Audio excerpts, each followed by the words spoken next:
It's an art. দোয়াটা একটা শিল্প। দোয়াটা কি? একটা শিল্প।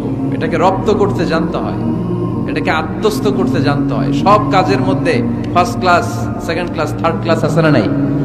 কারো দোয়া থার্ড ক্লাস দোয়া, কারোটা সেকেন্ড ক্লাস, কেউ করতে পারে ফার্স্ট ক্লাস দোয়া, ঠিক কিনা? দোয়ার মতো যদি দোয়া করতে পারেন, এটা হচ্ছে ফার্স্ট ক্লাস দোয়া, মুহূর্তে আরশে পৌঁছে যায়। এটাকে রপ্ত করতে হয়, এটার মধ্যে আবেগ জুড়ে দিতে হয়। অনেকে দোয়া করে আবেগ নাই, আছে না নাই? জুমার দিন দেখবেন নামাজ পড়ে ইমাম সাহেব দোয়া করতেছে, অনেক মুসল্লি দোয়া করতেছে, ওদিকে তাকায় আছে, হাত কিন্তু এইভাবে, আর তাকায় আছে জানালার দিকে, কি দোয়া করতেছে? কথা বলেন, আছে না নাই?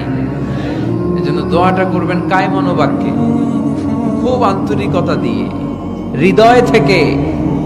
আপনার চোখের পানি যেন ঝরে।